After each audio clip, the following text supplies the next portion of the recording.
Hi, everybody, and welcome to the webinar today. I'm Jon Taylor. I'm a clinical social worker. My practice is just outside of Salt Lake City, Utah, and I really love working with people in all stages of sexual addiction recovery. I mostly get them in their early stages and work them through to those later stages, and couples in addiction recovery. So that's really where this webinar comes from. Is I think some of the biggest sources of our pain that drive us to both acting out and getting help, they come from relationships that are in disrepair and relationships that we don't quite know how to connect to. And it's my belief that it's almost never too early in recovery to start addressing how we do our relationships, because number one, relationships are important and they don't just magically stay together and stay healthy. We have to work on them.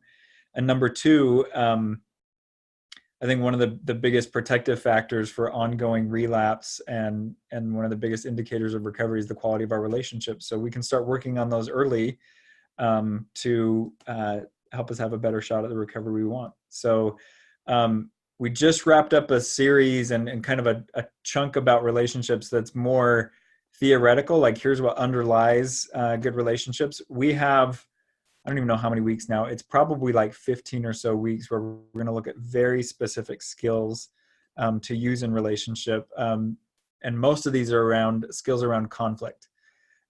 Because if you're like most people in the world without specific training or without specific know-how of how to get around and navigate conflict, you're going to fall in it and it's going to freak you out.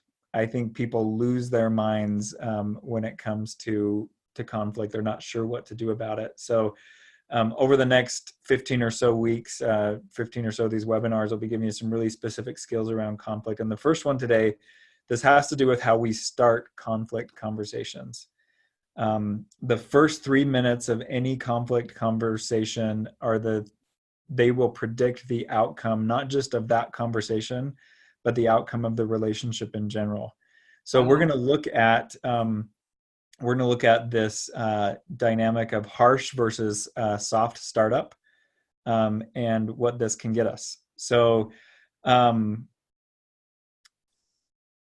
it comes to a conflict conversation, most of the time we know that what we have to talk about or what we have to cover in this conversation is going to have some conflict in it. And most of us, what we do inherently is we grit our teeth and we brace for impact. And so when we come at our partner, I think hard startup is a good word for this too, because we really come in hard. We really come in knowing that there's going to be some butting of heads or some differing of opinions at the very least, and we brace for a fight. Now, if you're in an adversarial relationship where the core of that relationship is it's always a fight and we really don't have each other's back and there's not connection that binds us and we don't want that, then it makes sense that you would go into that conversation that way. However, when it comes to our intimate relationships or the relationships we care a lot about, ultimately what we want in that relationship or what we might expect in that relationship is that person has our back and they have our back no matter what. So when we start up a conflict conversation harshly or with hardness, we're really betraying that sense of ultimately this is a relationship that I want to be able to support me, and we turn it into one of those adversarial only relationships. So a harsh startup happens when we start a conflict conversation with blaming, criticism, or statements that our partner is flawed or has some character or personality defect. I think this has a very big individual recovery correlation because I spend a lot of time working with the folks I work with early on in recovery, finding self-compassion and how they see themselves. Just working with one of my clients this morning, and we were taking an inventory of his favorite ways to practice denial. And he said, I read this at home and I felt awful and I had to close the book, and it's been 4 days since I've opened it again. And one of the things that we looked at in there is he was reading that, or he was expecting that to be, just have another list of the things that are wrong with him. And as I talked to him, I said, these are really opportunities, because if you recognize that you have this pattern around denial and you catch yourself doing it, you can recognize that you're running from something, and you can get curious about what that is you're running from instead of just running from it and hurting yourself in your relationships. So when we start up a conversation or looking at a problem in our relationships or in ourselves, it's really important we do it with compassion. Otherwise, shame rules the day. And shame is an emotion that has us jumping out of our relationships rather than leaning in. Um, so like I said, these are real behavioral skills, and I'm going to teach a 3-step process for starting up softly and affirming the connection you want to have in a relationship or the connection that you would like to open up. So the steps are as follows. First, you're going to start with an I feel statement. You're going to name the emotion. So I feel angry. I feel upset. I feel scared. I feel uncertain. And for a lot of the folks that I work with who are struggling with addiction recovery, they may have a hard time naming emotions that aren't anger or nothing. So you might have some homework to do here.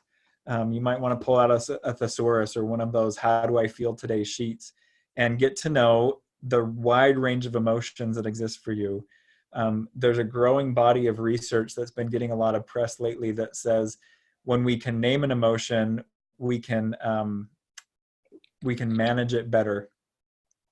Just being able to put a name on it gives us a direction to take with it instead of being out of control.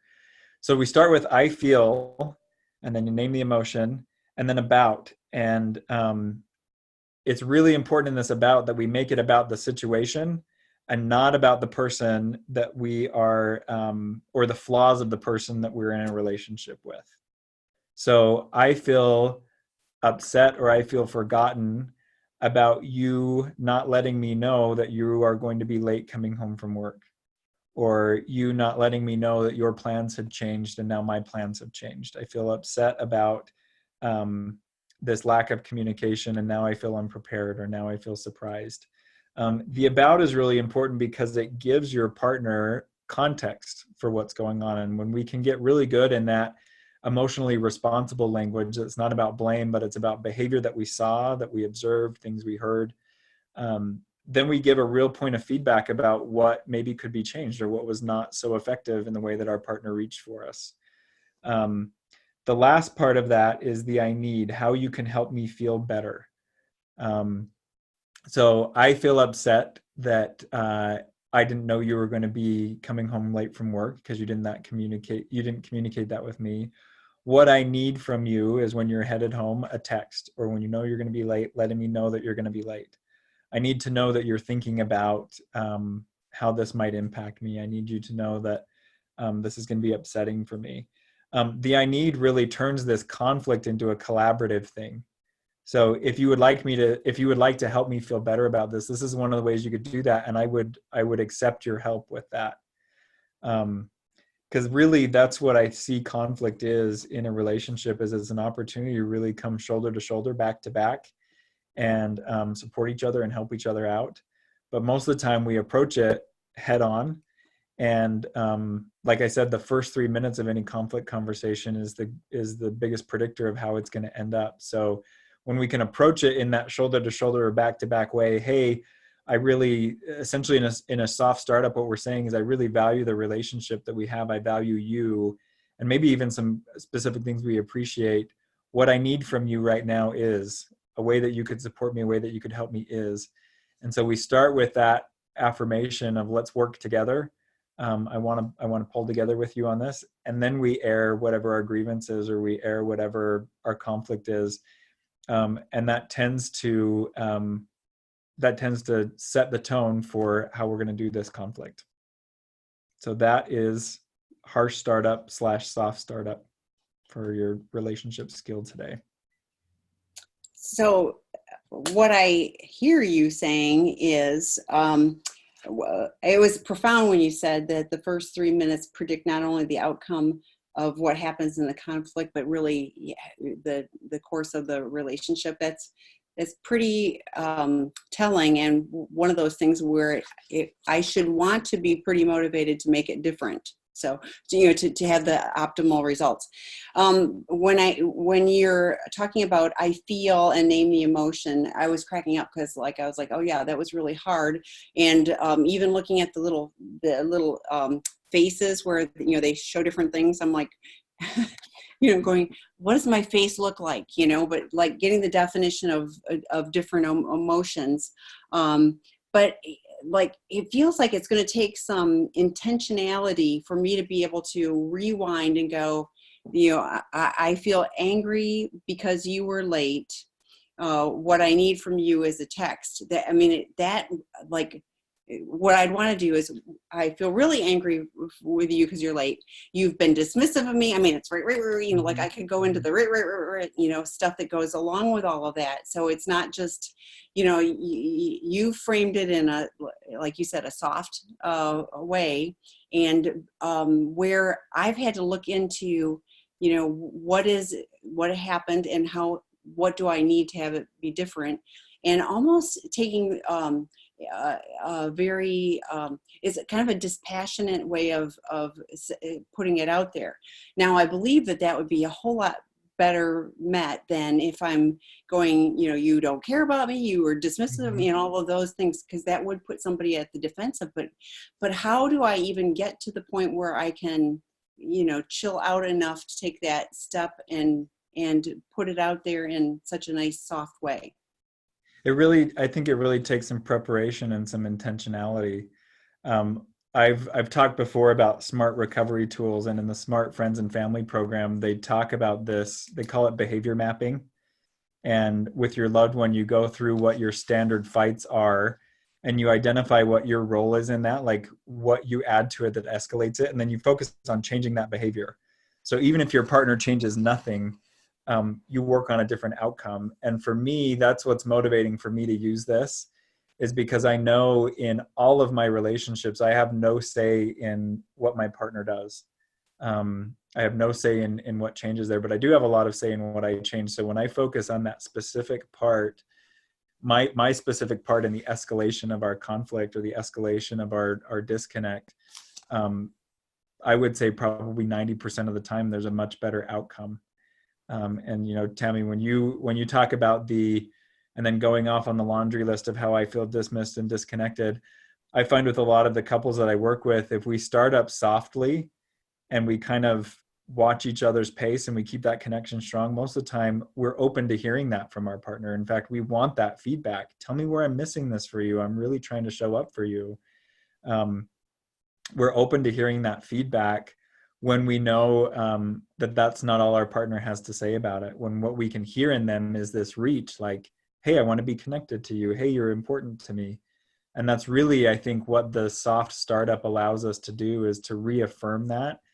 I find for me individually, that's really valuable, because I can lose sight when I'm angry or when I'm flooded. I can lose sight of what my relationships really mean to me. I can see them as annoyances and burdens and opportunities for people to hurt me, rather than I've chosen this and it's important to me and I'm going to invest in it being good. So it really takes some intentionality and planning. There have been times where I've actually had to like write out my soft startups, so I have the words right, because usually when I'm saying it, that is not the pervasive feeling in me. The feeling in me is this is going to turn into a fight and I need to be braced, but let me give it a chance and I'll get my soft words right.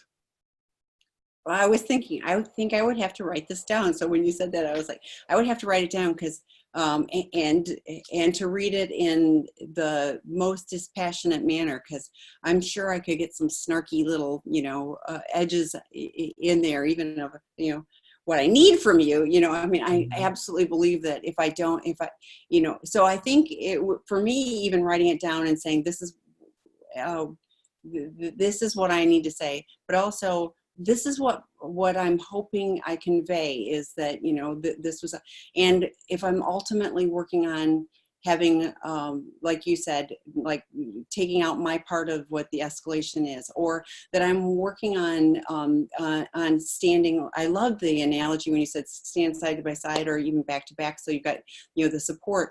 And if I, keep those kind of things in mind of what is my goal, it's that we're standing side by side, or that we've got each other's back, then this makes a whole lot more sense. If it's just like, I want you to know how bad you made me feel, then it's going to come out in that less in the harsh start Yeah. manner. So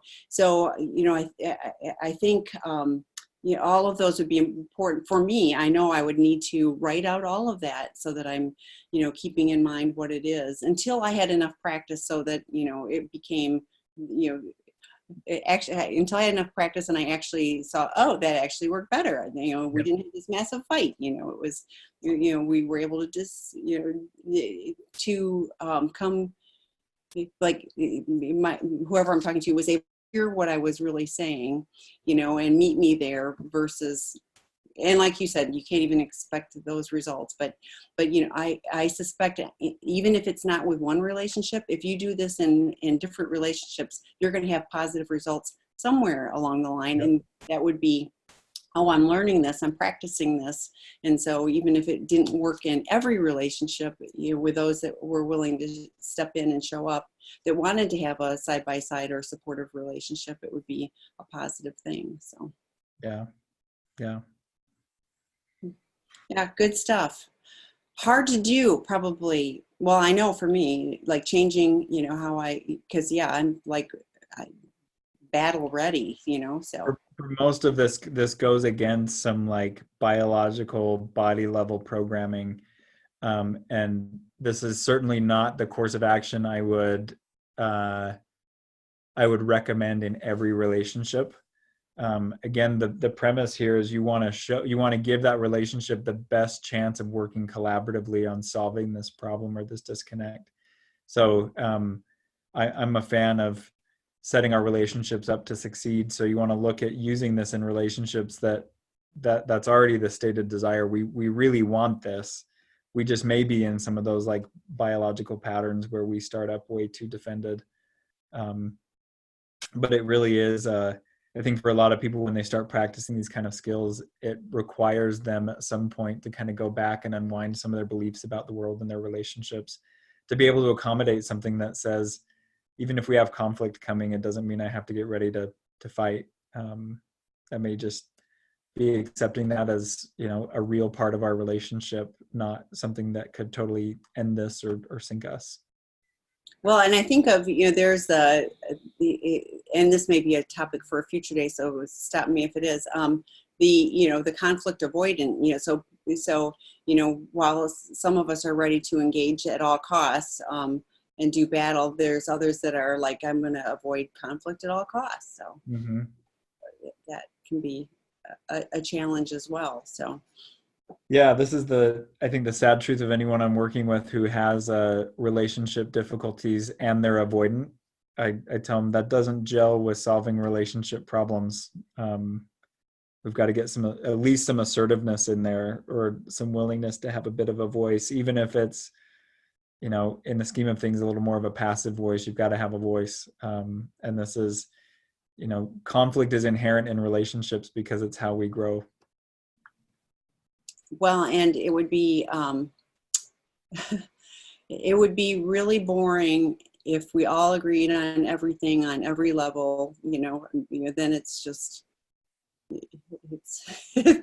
that's not interesting even, so Yep. we, I mean, I love engaging with people that have different viewpoints and bring different information into my life, and it makes me think and gives me different perspective. And several of the conflicts where, I thought I had, and I've shared, some before on these webinars, but, my view of what the situation was, wasn't accurate. The other person, when I was able to present it in a soft way and just say, that really bothered me because I feel like so sorry, hang on.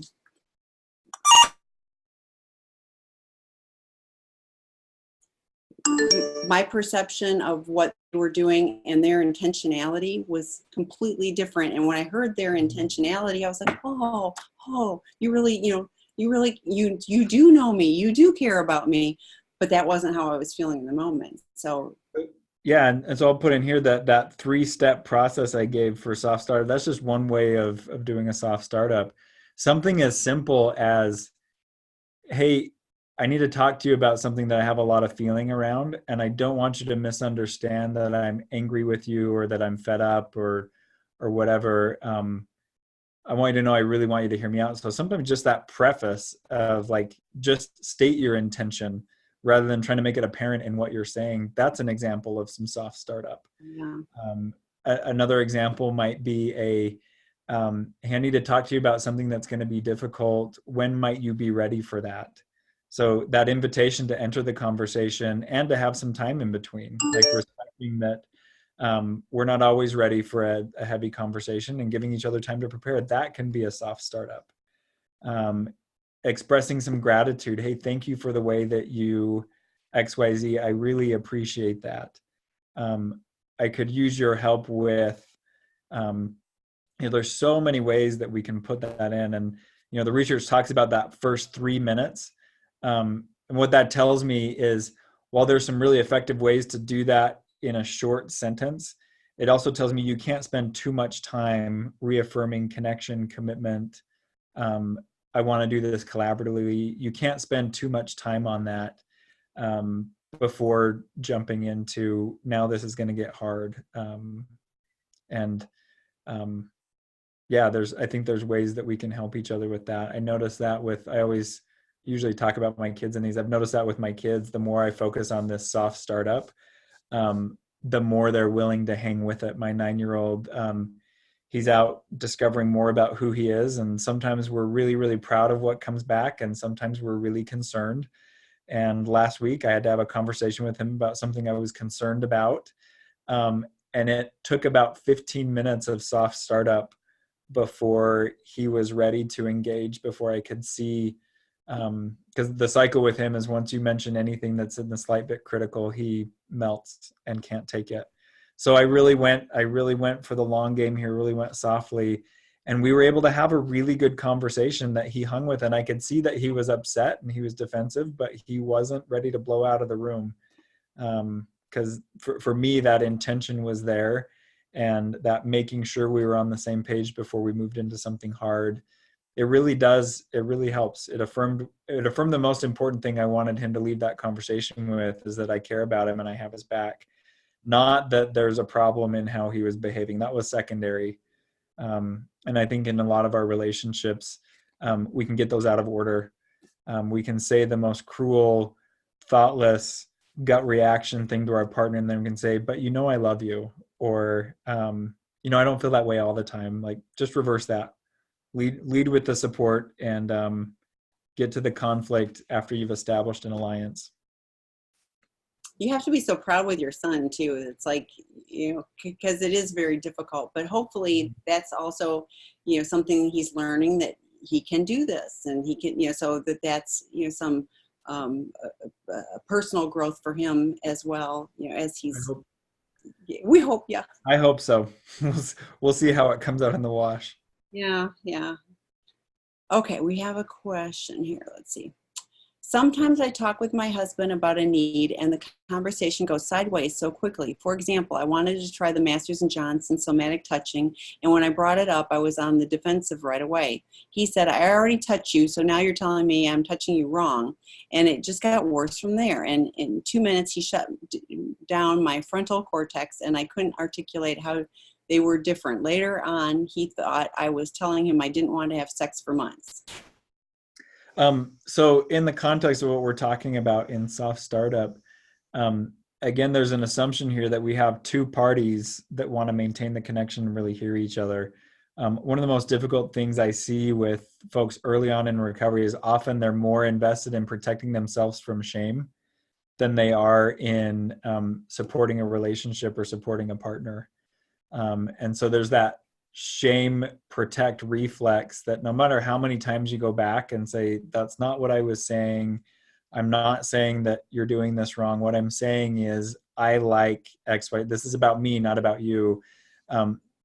If someone's really prone to shame and they're so reflexive with it, there's really very little you can say or do that dislodges them from that. That's, for me, that's kind of an underlying need a healthy relationship has, is we have to have two parties who are reasonably shame resilient, or who are willing to take suggestion and take input from one another on what was intended.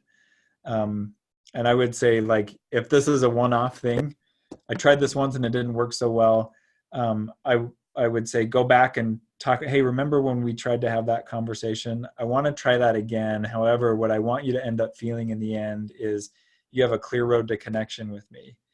That's if this is like a one-off outlier thing and we can learn from this and repair. If this is a entrenched dynamic, we're probably looking again at that. There's more of an investment in protecting the self from shame than there is in fostering connection in the relationship. And that's an issue that has to be addressed, I think, in some individual work, some individual groups, some individual therapy. But this is, regardless of what this relationship is, this is a really good example of how quickly things can escalate, and how easy it is not to actually hear what each other are saying. And oftentimes when I see conflict, that's actually what's happening, is I'm responding to something that you didn't actually say or that was not your intention. I'm really responding to that internal state that I have, that shame or that anger or that disconnect. So, what this soft startup skill does is it encourages us to do some of that prep work and making sure we're out of that reflexive place, and we're giving our partner the very best opportunity to not be in that reflexive place either. But sometimes despite our best preparation, that's just where our partner's at. Yeah, she adds, it's his pattern even on things you wouldn't think. So yeah, that's tough. yeah, it is. And I noticed it says I was on the defensive right away. So it wasn't even the space it sounds like from what you're saying, to be heard.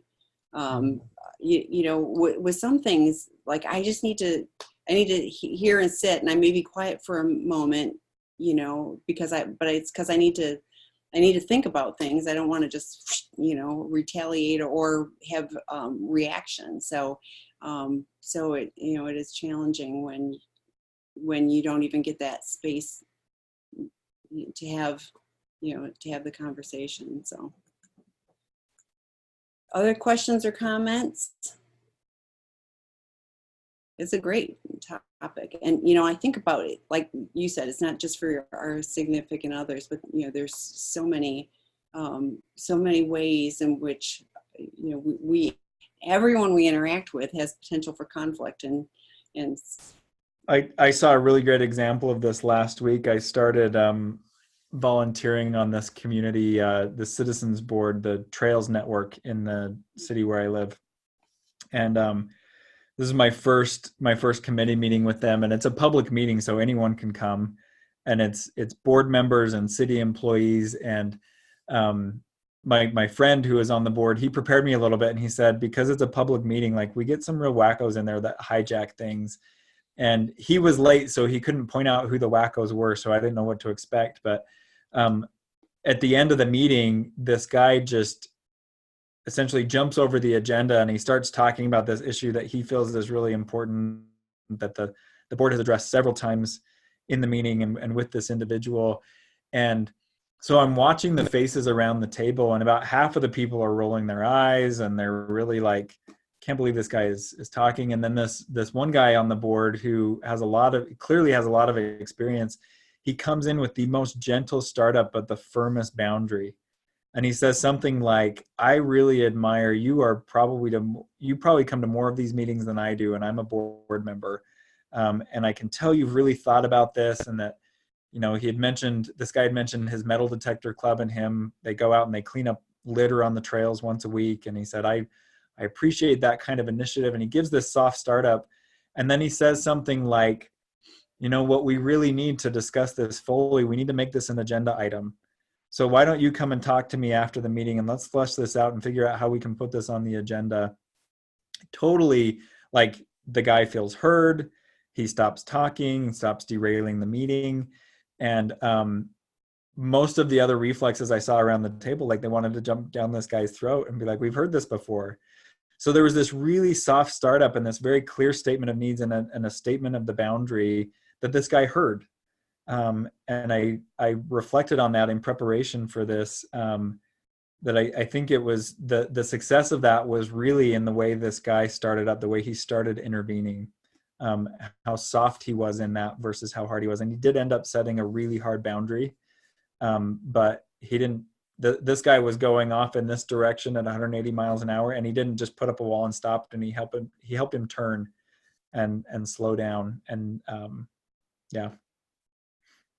That's a great example. It's funny. I was at an AA group conscience meeting last week, and it was like chaos. And I just thought, Mm-hmm. oh my goodness, there was so much conflict over, and I just, it was fascinating to Yeah.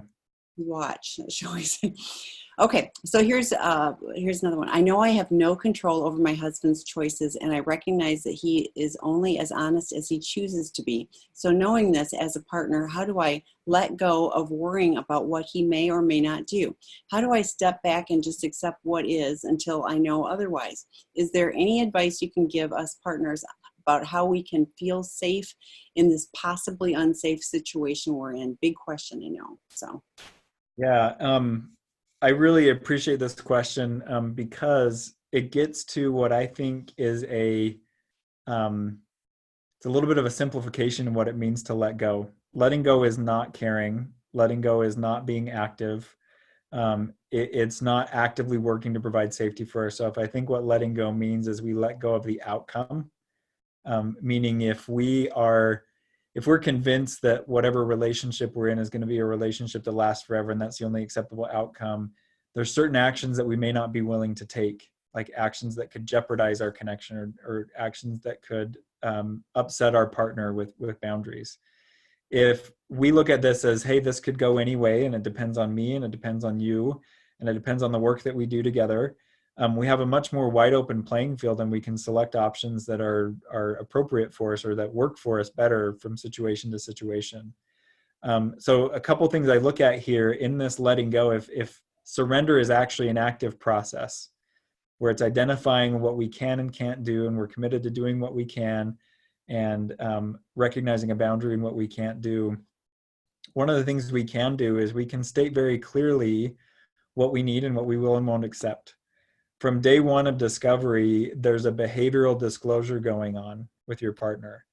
And unfortunately, with many of the folks that I work with who were caught rather than who came forward, they weren't quite in that I'm ready to move my behavior momentum.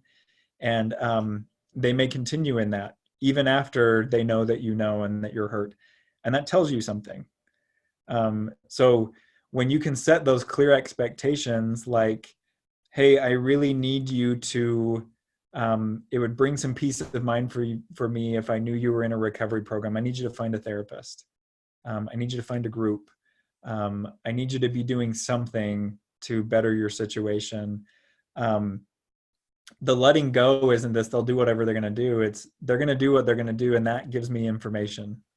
So if they know that I'm hurt, if they know I'm concerned, and they're not doing anything to allay those fears, it tells me where their head's at. And that's data that you need. If I tell them my fears and I see them respond, and like, totally get where you're coming from, I feel empathy, and there's action that continues.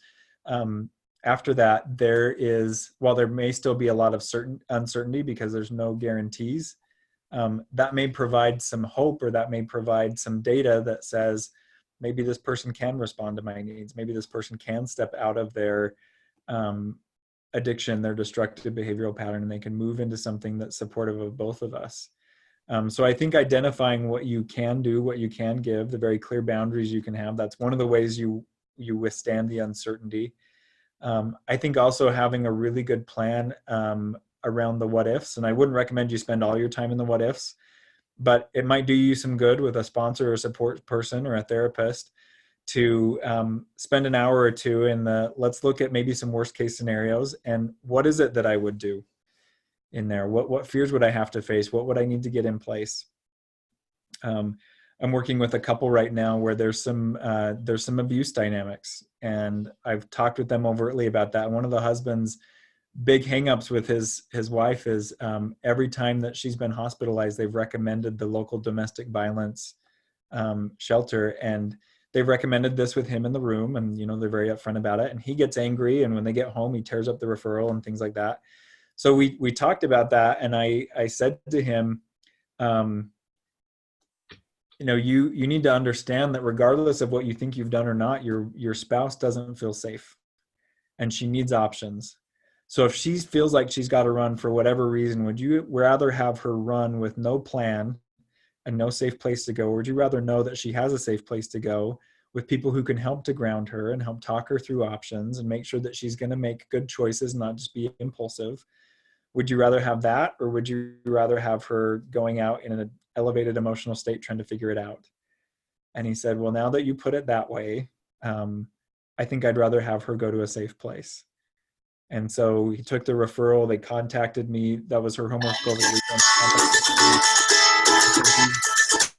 We've been in contact with the shelter. She now knows where to go. She's got a caseworker there. Like, we're set up. And he said, I actually feel a lot better about that because I understand what this is for. So, identifying what your options are can bring some peace of mind and can bring some freedom, even if you don't like some of those options. And that's, I think, part of the active process of letting go of what the outcome might be, is knowing that we may have to make some choices that we don't love, but learning that we are capable of making those choices, getting some resources in place. I think also, dealing specifically with the acute stressors and the acute trauma that you're facing, having just learned of betrayal. So groups like this one, other groups that Sex and Relationship Healing offer, anything you can do that just doesn't give you that sense of I'm waiting for the other shoe to drop and that's all I can do. Because there is a lot you can do to build a more stable life for yourself, whether or not your spouse comes along with that. This would be another plug for me for the Smart Recovery Family and Friends program. This is exactly what it focuses on, and it's a free online-based support group. This is exactly what it focuses on, is how can I live a healthy, whole, safe life, whether or not my partner chooses to get into solid recovery. So there's a tornado warning in our area. So if I leave, Boy. My husband was calling, are you okay? So that's why I apologize for the interruption. But in Arizona, we don't get this kind of stuff. So it's kind of interesting. No. So the thing I was thinking about was the safety too. How can we feel safe in possibly unsafe situations? And I was like, I think what Jon was talking about is building safety in other areas, but I think it's really important to trust when you aren't safe. I mean, that's why we don't feel safe. If something's, the whole gaslighting and, that there's something wrong. I just heard an interesting study, and I won't go into all the details, but it was one of the study, and it's anecdotal. We're trying to get some research done, but partners, 40% of them had physical symptoms even before discovery. And I was like, wow. So the body knows before you know. And I thought that's what this, when things aren't setting right, something's not quite right. So I was thinking too about you can't feel completely safe in an unsafe situation, but you can find safety, like you were talking about. Okay, so a qualified domestic abuse shelter is good information for this particular wife to have, in that situation. So I think it's coming up with a plan of, where are you safe? What is safe? And then as he does do things that, I love what you talked about with behavior too. It's like, you start seeing that he's doing what he's supposed to do. He's going to his therapist. He's going to his 12 steps. He's doing the things that he needs to do to restore trust. Then, I suspect then that feeling of unsafety will start to diminish, when it is safe to trust, on, more hours of more days, then, you'll have that, you'll feel that, I think, too. So, thank you for that information. It gives me food for thought. I recognize my biggest fear is that I will be duped again, of course, and there is no way for me to know if and when that happens. Yeah. One of the things that brings us a sense of efficacy, empowerment, is identifying what we can do and being able to focus on that, at least as much as we focus on what we can't do. So there's a lot that, I've worked with partners in recovery who their loved one never enters recovery. So your happiness and your safety is not contingent on your partner doing what they need to do. Although how you get happiness and safety, that may change if your partner doesn't engage in recovery in a way that provides some, that helps to contribute to some safety. But, you know, focusing on those individual things that you can do to provide yourself some safety does bring a lot of peace of mind and a lot of relief, especially early on. Well, and I think if there's an opportunity, to talk about, what I have as a vision for us is that we're partners, that we're side by side, that we've got each other's back. And so while we may make some missteps along the path, if that's our ultimate goal and these are things that we can do to work towards it, to me, that would be like, I want you in this. And so I want us to be moving towards that. I don't want to constantly be worried and fearful and things like that. So the more things that we do that rebuild that trust, then we're moving, on that path, like I said, hopefully side by side, hand in hand. So. Yeah. Any other questions? Yeah. Other questions or comments? So one of the things I'm going to bring this up because it just came to mind.